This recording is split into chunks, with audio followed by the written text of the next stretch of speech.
everyone, you all are welcomed again in the next video related to your paper 2. This is Simran from the side of team Achieve CAPF और आज की video में as I promised you earlier हम सीखेंगे abstract essays को कैसे deal करना है। देखो abstract essays it was something जो कि अब तक आपका पेपर 2 में पूछा जाता था, बट उसकी फ्रीक्वेंसी जो थी वो उतनी ज़्यादा नहीं थी। इन द सेंस आपके पास एब्स्ट्रैक्ट एसेज में, या फिर मैं एज अ होल एसेज की बात करूँ पूरे CAPF के पेपर 2 में, तो देयर आर अराउंड 6 टॉपिक्स। ठीक है, 6 टॉपिक्स आपके आते हैं। आउट ऑफ दी 6 टॉपिक्स आपको 4 लिखने होते हैं। ठीक है, तो अब तक आपका ट्रेंड क्या चल रहा था कि 6 टॉपिक आपके आते थे। आउट ऑफ दो 6 टॉपिक्स आपके 5 टॉपिक जो थे, है ना, वो GS के टॉपिक्स हुआ करते थे। ठीक है, 5 टॉपिक्स GS के टॉपिक हुआ करते थे और एक टॉपिक आपका एब्स्ट्रैक्ट ऐसे आ जाता था। वो भी आपके पास एक चॉइस रहती थी कि you already have 6 options and you have to choose 4। तो आप उस एक ऑप्शन को क्लियरली अवॉइड भी कर पाते थे। आप में से कुछ बच्चे ऐसे होते थे जिन्हें लगता था कि नहीं, हमारा एब्स्ट्रैक्ट एसेज वाला जो केस है ना, हम बहुत स्ट्रॉन्ग है वहाँ पे, तो वो उसको अटेम्प्ट भी करते थे। ठीक है, अब इस साल ये थोड़ा सा कंसर्न बन गया है। कंसर्न इन द सेंस, मैं आपको PYQ यहाँ पर दिखाती हूँ। देखो, ये आपका 2025 के पेपर में आया हुआ है। 6 टॉपिक आपके पास थे 2025 के पेपर में। आउट ऑफ दो 6 टॉपिक सिर्फ एक टॉपिक आपका एब्स्ट्रैक्ट एसेज का देखने को मिला था, and that was this topic, a thing of beauty is a joy for ever. ठीक है, हिंदी में देखा जाए तो सौंदर्य सदा आनंददायक होता है। ठीक है, एक टॉपिक था। इसी तरह से जब आपका 2022 का हम यहाँ पे पेपर देखते हैं, और भी आपके कुछ साल में पेपर आए हैं, जैसे कि 2020 में भी आई थिंक ऐसा ही क्वेश्चन एक आ गया था, 21 में भी था, तो एक ही टॉपिक एट मैक्स आ रहा था एब्स्ट्रैक्ट एसेज से। 2022 में भी देखा जाए तो एक आपका यहाँ पे ये टॉपिक था, the synthesis of eastern wisdom in western science, a needed goal for humanity. ठीक है, ये एक एब्स्ट्रैक्ट एसे था, है ना। इस तरीके से चीज़ें आपकी आ रही थी अब तक। बाकी जितने भी टॉपिक्स थे ये सब किसके आते थे? ये सब GS के टॉपिक्स थे। आपको जो 18 थीम्स प्रोवाइड की गई हैं, इन सभी एसेज को उन 18 थीम्स में से इजीली कवर अप किया जा सकता था। अब यहाँ पे पॉइंट ये नहीं है कि उन 18 थीम्स में से जो है आपका जो एब्स्ट्रैक्ट ऐसे है ये डील नहीं हो सकता, ये भी वहीं से होगा अल्टीमेटली, है ना। कोर्स सिलेबस तो आपका वो 18 थीम्स ही हैं और जो आपके करंट अफेयर्स हैं वो हैं। ठीक है, तो डील तो आपको एब्स्ट्रैक्ट ऐसे भी वहीं से करना है, लेकिन एब्स्ट्रैक्ट ऐसे आपका GS के ऐसे से कैसे डिफरेंट होता है ये हम आज की वीडियो में सीखेंगे। ठीक है, तो वीडियो के एंडिंग तक आपको बने रहना है। फॉर द नेक्स्ट 30 मिनट्स हम इन चीज़ों को डिटेल में देखेंगे कि एब्स्ट्रैक्ट ऐसे के साथ डील कैसे करना है और आप एब्स्ट्रैक्ट ऐसे को अपनी तरफ से रेडी कैसे करोगे, है ना। और ये चीज़ कंसर्न इसलिए बन रखी है फिलहाल क्योंकि रिसेंटली आपका 2026 का CISF का एग्ज़ाम होता है। ठीक है, CISF का आपका पेपर होता है ना, लिमिटेड डिपार्टमेंटल वैकेंसी का। ठीक है, अब इसमें आपके 5 टॉपिक ऐसे क्या आते थे, इन्हें इसमें से कोई भी एक टॉपिक पे लिखना होता है। अब तक जो इनके टॉपिक्स आ रहे थे वो भी हमारी तरह 2025 तक GS के टॉपिक ज़्यादा आ रहे थे, लेकिन इस साल UPSC एक अलग ही ट्रेंड में दिख रहा है। ठीक है, तो यहाँ पे इन्होंने क्या किया, इस बार 2026 के पेपर में सिर्फ एक टॉपिक आपका GS का आता है, that is related to financial fraud in the digital world. ये आप साइंस एंड टेक से इजीली कवर अप कर लोगे, है ना। इवन आपको इंटरनल सिक्योरिटी में भी मैंने ये सब थीम दिया हुआ था कि cyber security, digital frauds, digital arrest, है ना, हाइब्रिड वॉरफेयर, सब कुछ आपको रेडी करना था। ठीक है, कोर्स में युद्धाभ्यास के बैच में करवाया भी गया उनको अलग से। उनको तो खैर अलग से एब्स्ट्रैक्ट एसेज के 4 से 5 लेक्चर्स भी करवाए गए हैं वहाँ पर, है ना। वहाँ पे तो चीज़ें अलग हुई हैं, लेकिन जो बच्चे कोर्स में एनरोल्ड नहीं है, खुद से रेडी कर रहे हैं, उनके लिए एटलीस्ट ये एक आई ओपनिंग वीडियो हो सकती है। ठीक है, बाकी के 5 टॉपिक अगर आप यहाँ पे देखो, ageing is a process not loss, again an abstract ऐसे। कल्चर ऑफ फूड, देखो फूड जो है ना, इट इज़ समथिंग जो कि GS में है ना। GS में आपको डायरेक्टली पढ़ने को मिल जाता है, लेकिन शायद ही आपका कोई ऐसा थीम होगा जिसमें आप फूड को डायरेक्टली प्रिपेयर कर रहे होगे। इनडायरेक्टली आपने बहुत जगह पे पढ़ा होगा फूड के बारे में, एग्रीकल्चर में पढ़ा होगा, food systems, food habits, dietary habits, ठीक है, इंडिया की कंजम्पशन हैबिट्स, आप पढ़ रहे हो इन चीज़ों को इकोनॉमी में, एग्रीकल्चर में। ठीक है, लेकिन कल्चर ऑफ फूड, है ना, अब ये थोड़ा सा एब्स्ट्रैक्ट टच मांगता है। Then restraint is the golden rule of enjoyment. ठीक है, ये तो प्योरली एब्स्ट्रैक्ट हो गया। Then fashion is the science of appearance. ठीक है, ये भी थोड़ा सा एब्स्ट्रैक्ट टच पे जा रहा है। है ना, साइंस ऑफ अपीयरेंस की जब आप बात कर रहे हो, ठीक है। तो ये आपको यहाँ पे देखना होगा कि 2026 के CISF के पेपर के बाद आपकी एब्स्ट्रैक्ट एसेस की तरफ क्या स्ट्रैटेजी होनी चाहिए। अब तक आप 2025 तक एब्स्ट्रैक्ट एसेस को एकदम इग्नोर करना भी अफोर्ड कर सकते थे क्योंकि एक ही टॉपिक आ रहा था, लेकिन ये आपने 4 थे तो आप बाकी के 5 में से 4 लिख सकते थे। कुछ बच्चे अटेम्प्ट भी करते थे, ऐसी बात नहीं है, लेकिन अब आपके पास वो जो चॉइसेस है ना वो लिमिट हो रही है, ठीक है। तो आपको एब्स्ट्रैक्ट ऐसे भी अच्छे से रेडी करने होंगे, और एब्स्ट्रैक्ट ऐसे अगर आपने अच्छे से लिख दिया तो ये बहुत स्कोरिंग भी होता है, क्योंकि GS के ऐसे में क्या होता है, कभी कभी आपको कोई डेटा याद नहीं आ रहा, रिपोर्ट याद नहीं आ रही, लेकिन एब्स्ट्रैक्ट ऐसे में कभी कभी कोई टॉपिक ऐसा आ जाता है जहाँ डेटा और रिपोर्ट ना भी लगे, लेकिन आपके अपने थॉट्स जो हैं, है ना, क्लैरिटी ऑफ थॉट जो है वो प्रॉपरली पेपर में दिख जाए तो भी मार्क्स मिल जाते हैं, ठीक है। तो कुछ बच्चों के लिए बहुत स्कोरिंग भी हो सकता है, और जो नहीं करेंगे प्रिपेयर उनके लिए एक डिजास्टर भी हो सकता है, ठीक है। चलो, तो ये टॉपिक्स आपने देख लिए किस तरीके के आ रहे हैं, क्लियर हो गया होगा यहाँ से, ठीक है। अब हम ये समझते हैं कि एब्स्ट्रैक्ट ऐसे आपके जो नॉर्मल ऐसे हमने लिखना सीखे हैं GS के, उससे डिफरेंट कैसे है और इसको कैसे लिखना है, इसकी बॉडी, इसका इंट्रो किस फॉर्मेट में बनेगा। यहीं से एक टॉपिक उठा के हम यहीं की यहीं लाइव देखेंगे इस चीज को, ठीक है। सी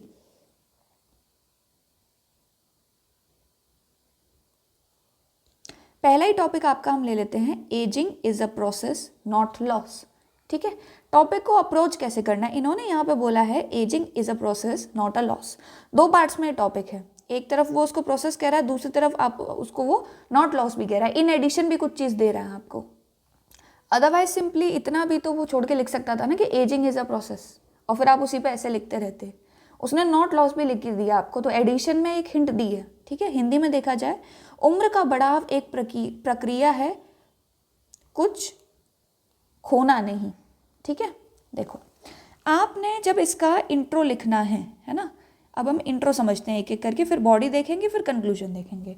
जब आप GS के ऐसे का इंट्रो लिखते हो तो वहाँ आप कोड से शुरू कर सकते हो, वहाँ आप केस स्टडी से शुरू कर सकते हो, वहाँ आप रिपोर्ट से शुरू कर सकते हो, डेटा से शुरू कर सकते हो, कैसे भी शुरू कर सकते हो, ठीक है। इंट्रोडक्शन आपका यहाँ पे भी वही सेम चीज़ इंट्रोडक्शन में अप्लाई हो सकती है, ठीक है। लेकिन यहाँ पे क्या है, अगर मैं एब्स्ट्रैक्ट ऐसे के इस टॉपिक को देखूँ, एजिंग इज अ प्रोसेस, तो स्टार्टिंग में मुझे इस प्रोसेस को, है ना, और नॉट अ लॉस, इस बात को बताने के लिए कोई डेटा रिपोर्ट उतना स्ट्रॉन्ग नहीं लग रहा है कि डायरेक्टली मुझे मेरे पढ़े हुए कंटेंट में से याद आ जाए, ठीक है। मैं यहाँ पे कोई कोट अटैच कर सकती हूँ, अगर आपको कोई कोट याद आ रही है तो आप यहाँ पे कोट अटैच कर सकते हो, है ना। या फिर मुझे कोई बहुत अच्छी केस स्टडी, कोई अच्छा प्ले, कोई अच्छी पोएटिक लाइन, ऐसी कोई चीज़ याद आ जाए जिसके साथ मैं इसे इंट्रोड्यूस कर पाऊँ। जैसे कि एग्जाम्पल आप यहाँ पे शेक्सपियर का ले सकते हैं, है ना। एग्जाम्पल आप यहाँ पे शेक्सपियर का ले सकते हैं, स्पेलिंग देख लेना अपने एंड से शेक्सपियर की।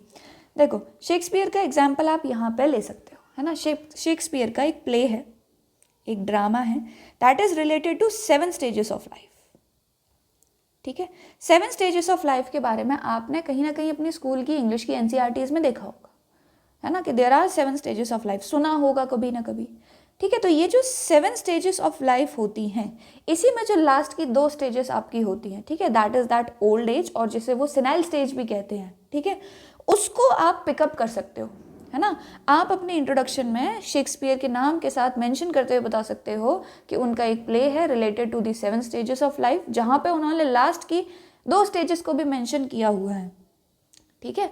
तो इससे क्या होगा, ये जो यहाँ पर टॉपिक बोला गया है ना, एजिंग इज अ प्रोसेस, आप 7 स्टेजेस के थ्रू इस बात को एकदम क्लैरिफाई कर दोगे, एग्जामिनर को क्लियर कर दोगे कि लाइफ, ये जो एजिंग है, ये एक प्रोसेस में चल रहा है, स्टेज बाय स्टेज चल रहा है ना।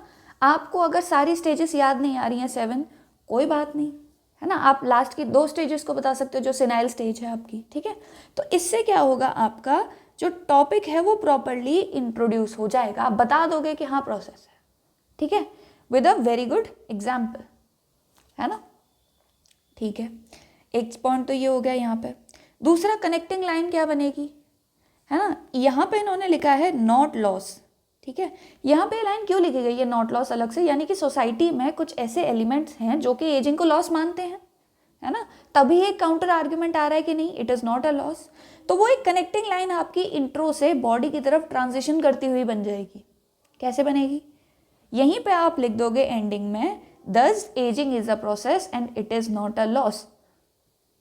ठीक है, टॉपिक के साथ सीधा कनेक्ट होकर ट्रांजिशन लाइन, टॉपिक को ही उठा लिया हमने ट्रांजिशन लाइन के तौर पर। जब आप इसकी बॉडी में एंटर करते हो, ठीक है, अब इंट्रो मैंने यहाँ पे आपको एक एग्जांपल से बताया, आप कोई और इंट्रो भी ले सकते हो, बस टॉपिक जस्टिफाई होना चाहिए। ठीक है, अब अगर मैं यहाँ पे इसकी बॉडी को ले लूँ तो बॉडी में हमने यूजुअली ऐसे में मैंने आपको जो भी सिखाया था बॉडी लिखने के रिगार्डिंग वो पूरा मैं यहाँ रिपीट नहीं करूँगी, उसके लिए आप ऐसे की वीडियो देखो जो आपको अचीव CAPF के चैनल पर दी गई है। जब इसकी बॉडी की बात होती है या फिर किसी भी नॉर्मल ऐसे की बॉडी की बात होती है तो वहाँ पर हम क्या लगाते हैं, हम यूजुअली पेस्टल अप्रोच लगाते हैं, है ना। ठीक है, political, economic, social, technological, environmental, legal, ठीक है, इन सारे एस्पेक्ट्स को हम देखते हैं। Ageing is a process not loss में क्या हम पेस्टल अप्रोच इतने अच्छे से लगा सकते हैं? शायद उतनी इफेक्टिवली वो चीज़ अप्लाई नहीं होगी, कुछ ऐसे इसमें हो भी जाएगी।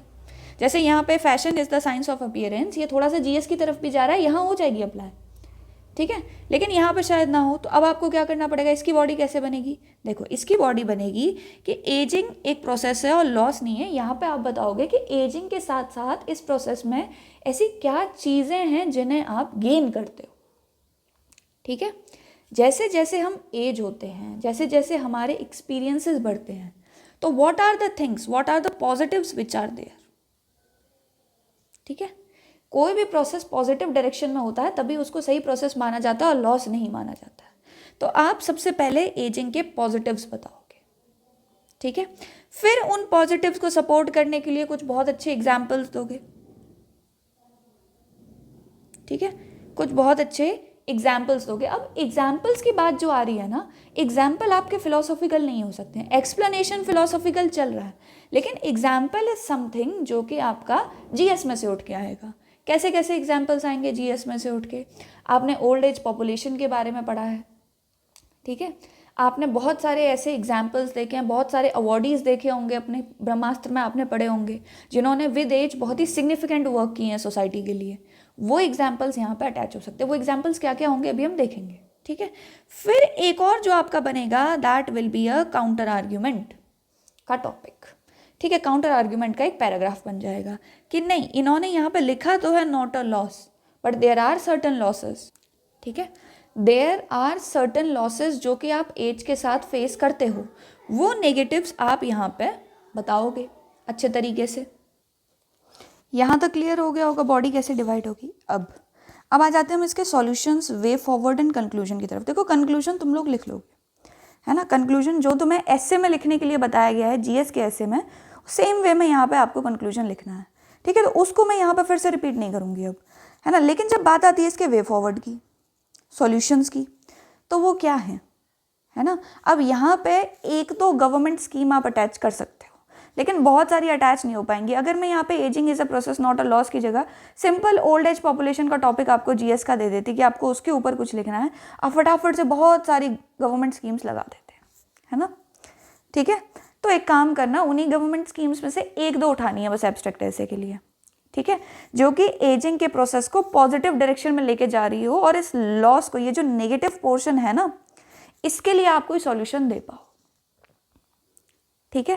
प्लस फिलोसॉफिकल टच आपका मेन रहेगा इसमें, ठीक है, कि एजिंग की तरफ क्या होनी चाहिए, एजिंग की तरफ एक एक्सेप्टेंस होनी चाहिए, ठीक है। इसको एक नेचुरल प्रोसेस माना जाना चाहिए कि ये होता ही है, ठीक है।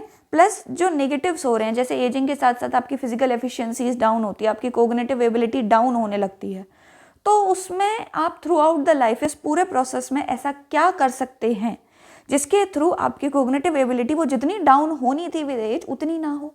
फिजिकल एफिशिएंसी एक्सरसाइजिंग के थ्रू, गुड ईटिंग हैबिट्स के थ्रू, लेस स्ट्रेस के थ्रू कैसे मेंटेन की जा सकती है, वो चीज़ें आप यहाँ पे डाल सकते हो। WHO की शायद कोई रिपोर्ट भी आ जाए, है ना, ठीक है ना। कोई आपकी एब्स्ट्रैक्ट थ्योरीज होती हैं, जैसे बुद्धिज़्म की थ्योरी होगी, जैनिज़्म की थ्योरी हो गई, उनमें से कुछ अटैच कर सकते हो, ठीक है। खैर उस पर हम इस टॉपिक के इस वीडियो के लास्ट पोर्शन में आएंगे कि वो थ्योरीज आपको कहाँ से कलेक्ट करनी है, किस किस की करनी है और कैसे यूटिलाइज करनी है, वो हम देखेंगे बाद में, ठीक है।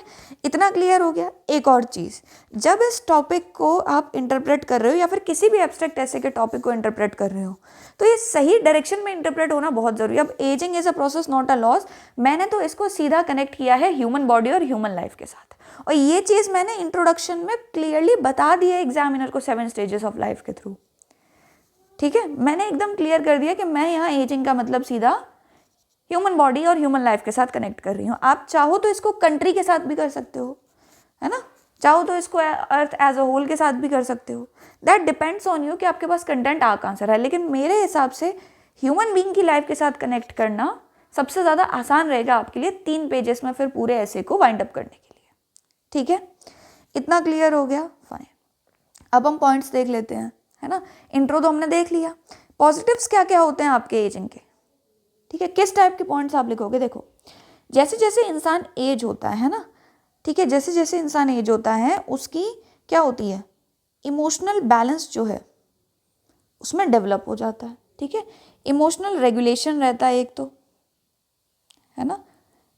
जब हम यंग होते हैं, जैसे हम छोटे से बच्चे होते हैं, है ना, हम हर एक छोटी छोटी चीज़ के लिए रोने लगते हैं। लेकिन जैसे जैसे वी ग्रो अप, ठीक है, फिर हमारी डिमांड्स जो हैं वो कम होने लगती हैं और हम इमोशनली खुद को स्टेबलाइज करने लग जाते हैं। पॉइंट नंबर 2, एक्सप्लेन करोगे, ऐसे मेंशन करके नहीं छोड़ देना। 3 पेजेस लिखने हैं आपको पूरे, ठीक है, पूरा एक्सप्लेन करोगे इसको अच्छे तरीके से, इमोशनल रेगुलेशन को। ठीक है, दूसरी चीज़ है ना, since they have more experience, ageing के साथ साथ आप जो है ज़्यादा एक्सपीरियंस गेन करते हो। ज़्यादा एक्सपीरियंस गेन करने से क्या होता है, आपका जो पर्सपेक्टिव होता है चीज़ों के लिए, ठीक है, जो आपका पर्सपेक्टिव होता है इट बिकम्स ब्रॉडर। ठीक है, ये ब्रॉड हो जाता है पहले के कंपैरिजन में, है ना। अब ज़्यादा बड़ी पिक्चर देख पाते हो, ठीक है, तो broader and a bigger picture will be there in front of you. ठीक है, a bigger picture will be there, ठीक है, आपके सामने में, है ना। फिर एक और चीज़ ये होती है कि आपकी एनालिटिकल स्किल जो होती है वो थोड़ी सी बढ़ जाती है ना। ज़्यादा एक्सपीरियंस आपके पास में है, ज़्यादा डेटा आपने खुद ने एक्सपीरियंस किया, आपका खुद का डेटा आपके पास है, बाकी लोगों की लाइफ को आपने ऑब्जर्व किया है। ठीक है, कंट्री को एज अ होल आपने इतने सालों तक एजिंग के प्रोसेस के साथ साथ आप ऑब्जर्व कर रहे हो। ठीक है, तो उससे क्या होता है, आपकी एनालिटिकल एबिलिटी जो होती है वो बढ़ जाती है। ठीक है, आप बेटर रियल टाइम प्रेडिक्शंस दे पाते हैं विद एजिंग। ठीक है, विद एजिंग इंसान जो है ज़्यादा सोशलाइज होने लग जाता है। ठीक है, ये एक चीज़ होती है आपकी, है ना, रिस्पॉन्सिबल नेचर आपका बढ़ता है कहीं ना कहीं। क्लियर हो गई ये चीज़ें। इन पॉइंट्स को बस आपने क्या करना है, एग्जाम्पल्स के थ्रू एक्सप्लेन करना है। ठीक है, अब यहाँ पे आप कुछ अच्छे एग्जाम्पल्स ऐड करोगे जहाँ पे कुछ एज्ड लोगों ने सच में सोसाइटी के लिए, है ना, या फिर जैसे जैसे कुछ लोग एज हो रहे हैं सोसाइटी के लिए कुछ वैल्यूएबल किया है उन्होंने। अब एग्जाम्पल्स क्या डालोगे, देखो सबसे बेस्ट एग्जाम्पल आपका नेल्सन मंडेला। ठीक है, नेल्सन मंडेला, इनको कौन सी एज पे नोबेल प्राइज़ मिला था, है ना, क्या एज थी इनकी नोबेल पीस प्राइज़ के टाइम पे। नोबेल पीस प्राइज़ जब इनको मिला था, ठीक है, नोबेल पीस प्राइज़ जब इन्हें मिला था, ही वॉज 75 ईयर्स ओल्ड। ठीक है, ही spent almost 27 years in the prison, है ना। After spending 27 years in the prison, उसके बाद इन्हें ये नोबेल पीस प्राइज़ मिलता है। ठीक है, और ये कॉन्टिन्यूसली आपका रेसिज्म के अगेंस्ट, अपार्थाइड सिस्टम के अगेंस्ट इनकी फाइट जो है वो चलती रहती है। आप मदर टेरेसा का एग्जाम्पल ले सकते हो यहाँ पे। किसका एग्जाम्पल ले सकते हो, मैं यहाँ पे लिख देती हूँ, मदर टेरेसा का एग्जाम्पल डाल सकते हो। ठीक है, ये एग्जाम्पल आप यहाँ पे लिख सकते हो, fine, this is also good enough. ठीक है, महात्मा गांधी का एग्जाम्पल आप ले सकते हो, है ना, उनका। लेकिन महात्मा गांधी का एग्जाम्पल होता है ना, ये कुछ ऐसे एग्जाम्पल्स हो जाते हैं कि बहुत कॉमन हो जाता है। ठीक है, और महात्मा गांधी का लिख सकते हो, कॉमन होने में कोई प्रॉब्लम नहीं है अगर सही जगह पर कनेक्ट कर पा रहे हो तो। मदर टेरेसा का डाल सकते हो, नेल्सन मंडेला का मैंने बता दिया। ठीक है, ये वो लोग हैं जिन्होंने एजिंग का प्रॉपर यूज़ किया है। ठीक है, ओल्ड एज में जाके they have done certain wonders. At the age of 75 किसी इंसान को नोबेल पीस प्राइज़ मिलना। ठीक है, या फिर आप ये कह लो कि नोबेल प्राइज़ लोगों को मिलता ही 50 साल की एज के बाद है, ये भी एक पॉइंट हो सकता है। बट ठीक है, एक एंटिटी तक खुद को रेस्ट्रिक्ट करना वुड हैव बीन बेटर, है ना। ठीक है, इतना हमें समझ आ गया। पॉजिटिव्स हमें क्लियर हो गए, एग्जाम्पल्स हमें क्लियर हो गए। नेगेटिव की बात जब हम करते हैं यहाँ पे, तो नेगेटिव्स भी आपको इसी तरीके से सोचने हैं।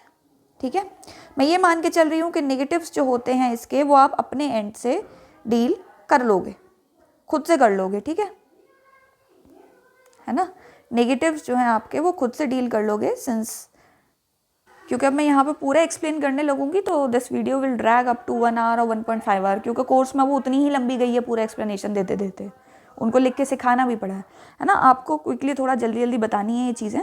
तो नेगेटिव्स में क्या डालोगे, फिजिकल एफिशिएंसी डाउन हो जाती है, ठीक है, ये कम हो जाती है ना। कोग्निटिव एबिलिटी डाउन हो जाती है, मैथमेटिकल एबिलिटी डाउन हो जाती है थोड़ी सी, ठीक है, ये हो गया आपका। फिर इसी के साथ साथ आपका नई चीज़ों के साथ ज़्यादा अडेप्ट नहीं कर पाते हैं ये, ठीक है, थोड़े से डॉगमेटिक हो जाते हैं, या फिर मैं ये कहूँ कि इमोशनल एंगल पे ज़्यादा सोचने लग जाते हैं लोग, ठीक है, नई चीज़ों को नहीं देख पाते, ज़्यादा रिवॉल्यूशनरी नहीं हो पाते हैं, है ना। ये आपके नेगेटिव्स हो जाएंगे, इन्हें एक्सप्लेन कर देना, ठीक है। फिर इसके वे फॉरवर्ड में इसी के सॉल्यूशंस डाल देना। क्लियर हो गया इतना, ठीक है। स्ट्रक्चर समझ आ गया कैसे बनाना है। काउंटर आर्ग्यूमेंट वाला पॉइंट ज़रूर दिमाग में रखना है। एनालिटिकल एसे में जो बात होती है ना, वो हमेशा वन डायरेक्शनल सी होती है, तो उसका काउंटर आर्ग्यूमेंट बहुत आसानी से बन जाता है। जैसे कि यहाँ पे एक और है, ये restraint is the golden rule of enjoyment, ठीक है। इसमें जब आप काउंटर आर्ग्यूमेंट बनाओगे तो बना सकते हो ना कि हर वक्त रिस्ट्रेंट होना, ठीक है, हर चीज़ पे रिस्ट्रेंट होना is a good thing, but sometimes कुछ चीज़ों पे आपको रिस्ट्रेंट नहीं लगाने होते हैं, ठीक है। तो काउंटर आर्ग्यूमेंट बनेगा और उसमें एक पैराग्राफ अच्छा सा बनाना है। क्लियर हो गया, ठीक है। हम जल्दी जल्दी वाइंड अप करें क्योंकि हमने सिर्फ 3 ही पेज लिखने हैं। सिविल सर्विसेज की तरह 10 पेज का ऐसे नहीं लिख के आना है यहाँ पे, है ना। वहाँ फिलोसॉफिकल ऐसे एकदम बहुत अच्छे तरीके से खुलता है, यहाँ नहीं खुल पाएगा 3 पेज में उतना, लेकिन हम फिर भी जस्टिफाई करेंगे, ठीक है। अब देखो, अब आ जाओ थोड़ा सा मटीरियल की तरफ, है ना। देखो यहाँ पे कुछ नेम्स मेंशन्ड है आपके, जैसे ये वो लोग हैं जिनकी फिलॉसफीज आपको गूगल से या एआई से जाके पढ़नी है, और इनके कुछ इंपॉर्टेंट पर्सपेक्टिव्स, इनसे रिलेटेड कुछ इंपॉर्टेंट स्टोरीज आपको अपने नोट्स में ऐड करनी है ताकि आप उन्हें अपने एब्स्ट्रैक्ट एसेस में यूज़ कर पाओ, ठीक है। ये नेम्स है, एक तो एडोल्फ हिटलर। कोई भी नेगेटिव एलिमेंट आपका आता है सोसाइटी में, कम्युनलिज्म के अगेंस्ट आता है, मतलब आपकी फोर्स्ड गवर्नमेंट के अगेंस्ट आता है, कोई भी रेडिकल एलिमेंट के ऊपर अगर आपका एब्स्ट्रैक्ट ऐसे आता है तो वहाँ इस इंसान से रिलेटेड कोई भी चीज़ कोट की जा सकती है। जोसेफ स्टैलिन, ठीक है, इनके एग्जाम्पल में भी आपको दिखाऊंगी भी, Mao Zedong, Gavrilo Princip, Thomas Edison, Bill Gates, Martin Luther King, ठीक है, ये नेम्स हो गए। फिर नेल्सन मंडेला आपके हो गए, है ना, आपके महात्मा गांधी जी हो गए, मदर टेरेसा हो गई, ठीक है। इलॉन मस्क का नाम भी डाल सकते हो अगर वो कुछ ऐसा बोलते हैं, हालांकि रहने देते हैं इसमें, इलॉन मस्क को साइड पे करते हैं थोड़ा सा फिलहाल, है ना। नेल्सन मंडेला हो गए आपके, महात्मा गांधी हो गए, मदर टेरेसा हो गई, ठीक है। ये कुछ आपके एग्जाम्पल्स हो गए, है ना। इनकी अच्छी कोट्स पढ़ो, इनके कुछ अच्छे वर्क्स पढ़ो, है ना, उनसे नोट्स बनाओ, वो आपके एब्स्ट्रैक्ट एसेस में काम आएंगे। फिर कुछ फिलॉसफीज होती हैं, ठीक है, जैसे एरिस्टोटल का आपका गोल्डन मीन, ठीक है, इसके बारे में आपने सुना होगा, गोल्डन मीन ऑफ एरिस्टोटल, ठीक है, इसको देखो। मिडिल पाथ ऑफ बुद्धा, है ना, बुद्धिस्ट फिलॉसफी पूरी की पूरी ही काम आ जाएगी एब्स्ट्रैक्ट ऐसे में। ये जो रिस्ट्रेंट वाला टॉपिक था ना, restraint is the golden rule, ये बुद्धिस्ट फिलॉसफी से ही आता है, उन्होंने ही रिस्ट्रेंट की बात करी थी, ठीक है। हालांकि जैनिज्म भी इस बात को सपोर्ट करता है, ठीक है, जैनिज्म इज ऑल्सो देयर, है ना। Then there are certain philosophies जैसे कि आपकी यूटिलिटेरियन हो गई, यूटिलिटेरियनिज्म, ठीक है, ये हो गया, इसको रेडी करो पढ़ के। हिडोनिज्म हो गया, है ना, इसको रेडी करो, ठीक है। ये कुछ ऐसी चीज़ें होती हैं जो कि आपको तैयार करनी है ना। मैं इनके कुछ एग्जाम्पल्स आपको यहाँ पे दिखा देती हूँ कि आपको कैसे देखना है। एक और चीज़ देखो, जैसे स्वामी विवेकानंद की ये स्पीच जो है रिलेटेड टू रिलीजन, ठीक है, at the parliament of religion पे इन्होंने बताया था, है ना। यहाँ पे स्वामी विवेकानंद की ये कुछ लाइन्स हैं, ऐसी कुछ लाइन्स निकाल के रखो पहले से। I shall try to bring before you the theory that religions do not come from without but from within, the religion is realisation, ठीक है, ऐसी चीज़ें रेडी करनी है। और देखो यहीं पे इन्होंने, है ना, Benjamin Disraeli, British prime minister, novelist and a literary enthusiast overshadowed by his political ambitions, espoused in his first political novel, Connings by or the New Generation, a nation's future depends not on complacent old guards, but on youthful idealistic politicians. Youth is a blunder, manhood a struggle, and old age a regret. ये line आपके पास हो सकता है as it is abstract ऐसे के form में आ जाए, ठीक है। तो रेडी करना है इसको भी, नाम नोट डाउन कर लो, बेंजामिन डिज़रेली, ठीक है। ऐसे और भी बहुत सारे प्राइम मिनिस्टर्स, प्रेसिडेंट्स रहे होंगे, इंडिया के, ब्रिटेन के, यूएस के, है ना, जापान के भी इवन, ठीक है। तो इन चीज़ों को रेडी करना है ना, ये बहुत अच्छी लाइन है। और देखो ऐसे एग्जाम्पल्स देखो, जैसे कि आपका ये Nazi propaganda, this is related to Hitler, ठीक है ना, this is related to Hitler. Truth versus falsehood, है ना, ये ट्रूथ वर्सेस फॉल्सहुड आप कहाँ पे यूज कर सकते हो, आज की डेट में जो डिसइंफॉर्मेशन है, डीप फेक्स आर देयर, ठीक है, तो वहां पे आप बता सकते हो the role of media in democracy और information warfare in the 21st century, the Nazi propaganda machinery offers profound lessons, ठीक है। नाजी के टाइम पे भी यही हुआ था आपका, है ना, जिस टाइम पे हिटलर जर्मनी में थे उस टाइम पे भी मिस इन्फॉर्मेशन ने बहुत बड़ा रोल प्ले किया था वहाँ पर, तो वो एग्जाम्पल आप यहाँ पे सेट कर सकते हो। फिर the means are as important as the ends, ये लाइन भी एज इट इज आ सकती है, एज एन ऐसे टॉपिक के फॉर्म में पूछी जा सकती है कि मीन्स भी उतने ही इंपॉर्टेंट होते हैं जितने इंपॉर्टेंट की एंड्स होते हैं, ठीक है।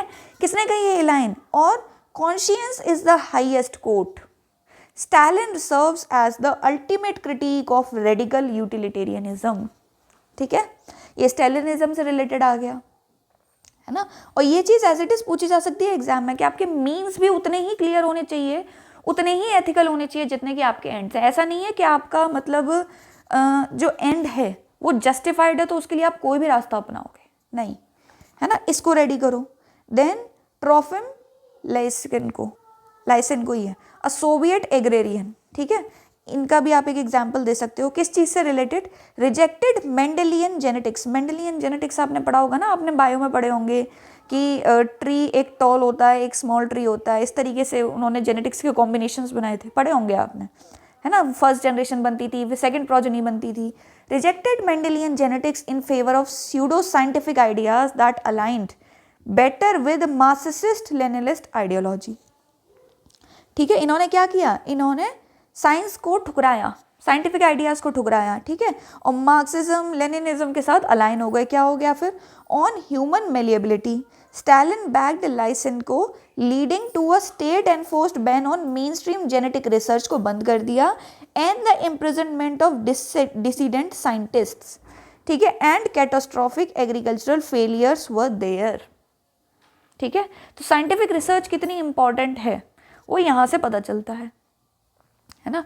अब कल को science along with ethics accompanied by scientific temper, इस टाइप का कोई भी टॉपिक आ सकता है तो आप बता सकते हो। जैसे अभी आपके पास ऊपर ही एक टॉपिक आया होता है ना, fashion is the science of appearance, वहाँ पे भी ऐसी कुछ चीज़ें आ जाएंगी। फैशन में ऑब्वियस सी बात है एग्रीकल्चर वाला एग्जाम्पल नहीं आएगा, कुछ और आएगा आपके अपने एंड से, है ना। एक और देखो, science without humanity is a disaster, the pen is mightier than the sword, the manipulation of language and politics, ये भी हो सकता है। ये आपका ऑलरेडी आया हुआ है, political power grows out of the barrel of a gun, ठीक है। और देखो फिर आपकी एक ये 4 पेस्ट कैंपेन रही थी, ठीक है।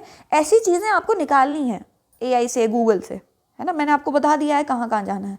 Specifically the eradication of sparrows, believing sparrows ate grain seeds, Mao ordered their mass extermination, ठीक है। माओ जेडोंग ने क्या किया था, सारी स्पैरोज को, सारी चिड़ियाज को खत्म कर दो, क्यों, क्योंकि वो सारे ग्रेन्स को खा जा रही हैं। The ecological imbalance caused a population explosion of locust which destroyed crops and exhibited the famine, ठीक है। तो क्या है, साइंटिफिक टेम्पर नहीं है यहाँ पे, है ना, इसीलिए यहाँ पे बोला गया है science without humanity is a disaster. अगर ये टॉपिक आ जाता है तो this is a very good example, ठीक है। आज की डेट में जो आपका क्लाइमेट चेंज हो रहा है, इतनी हीट वेव्स हो रही हैं, इतनी फॉरेस्ट फायर्स हो रही हैं, वो क्या है, they are science without humanity, है ना, टर्निंग इनटू अ डिजास्टर, ठीक है। ये हो गया। अब आप यहाँ पे ये 4 चीजें देख लो, ये किसकी हैं, जैनिज्म की हैं, ठीक है। अब जो आपका ऊपर टॉपिक आया था, restraint is a golden rule, वो वाला अनेकांतवाद, ठीक है। अनेकांतवाद क्या होता है, कोई भी एक व्यू जो है वो एब्सोल्यूट नहीं है, ठीक है ना। यहाँ पे कौन सी वाला एग्जाम्पल आ जाता है, वो एक एग्जाम्पल था ना, blind man and the elephant वाला, कि एक एलिफेंट खड़ा था, उसके अराउंड 5 लोगों को पट्टी लगा के खड़ा कर दिया गया था। कोई उसके पैर को पिलर समझ रहा है ना, कोई उसकी जो टेल है उसको स्नेक समझ रहा है, इस तरीके से, है ना। तो हर इंसान का पर्सपेक्टिव जो है वो उसके अपने एक्सपीरियंस के अकॉर्डिंग है, nothing is absolute in the world, है ना। स्यादवाद क्या होता है, स्यादवाद मतलब होता है कि ये भी अगेन सेम बात है कि एब्सोल्यूट नहीं है कुछ भी, चीज़ें जो है वो प्रोबेबल हो सकती हैं, है ना। अपरिग्रह ये किसके अगेंस्ट है, कंसंट्रेशन ऑफ वेल्थ के अगेंस्ट है, ये आगे आपका रिस्ट्रेंट इसे गोल्डन रूल वाले से कनेक्ट हो गया सीधा, है ना। अपरिग्रह, अहिंसा आपको पता है, तो इन थ्योरीज को जाके आपने पढ़ना है और रेडी करना है। इनमें से कुछ छोटी छोटी स्टोरीज निकल के आएंगी जैनिज्म की। सेम गोज फॉर बुद्धिज्म, यहाँ पे देखो the middle path of Buddha, मध्यमा प्रतिपदा, ठीक है। फिर एक और है प्रतीत्य समुत्पदा, डिपेंडेंट ओरिजिनेशन। इसका क्या मतलब है, nothing exist in isolation, every phenomenon is interconnected and contingent upon a web of causes and conditions, ठीक है। तो ये चीज़ें रेडी करो।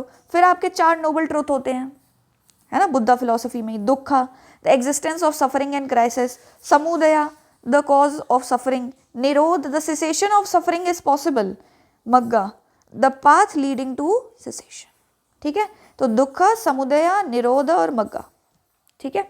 ये चारों आपने पढ़ के रेडी करना है, थोड़ा थोड़ा 2-2, 3-3 लाइन, है ना।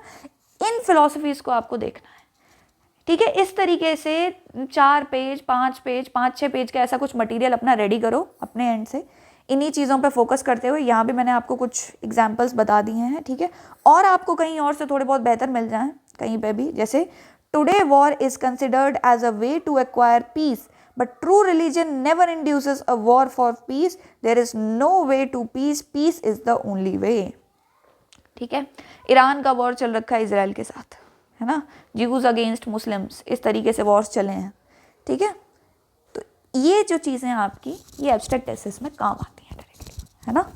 So this is all for today. अपने एंड से अच्छे तरीके से मटेरियल रेडी करना इन चीज़ों को देखते हुए, ठीक है। कोई भी प्रॉब्लम हो नीचे कमेंट सेक्शन में बताना इसके रिगार्डिंग, हो सकेगा तो हम एक और वीडियो लेके आएंगे। जैसे कि अभी मैं आपकी इंडिविजुअल टॉपिक्स पे आपको वीडियोस लाई जा रही हैं, उसमें आपको कंटेंट और प्रॉपर ऐसे प्रोवाइड किए जा रहे हैं, तो 2 वीडियोस आपकी जो हैं, 2 टॉपिक जो हैं, 2 से 3 टॉपिक आपके एब्स्ट्रैक्ट एसेस के ऊपर आ जाएंगे, ठीक है। 2 से 3 वीडियो, कोई भी हम एब्स्ट्रैक्ट एसे का टॉपिक उठाएंगे रिसेंट का और देखेंगे कि वो कैसे लिखा जाता है, लैंग्वेज का फ्लो कैसे मेंटेन होगा, हम उन वीडियोज़ में देखेंगे विद एग्जाम्पल। क्लियर हो गया, स्ट्रैटेजी समझ आ गई कैसे पढ़ना है, कैसे पूरा ऐसे बनेगा, ठीक है। So this is all for today, thank you so much.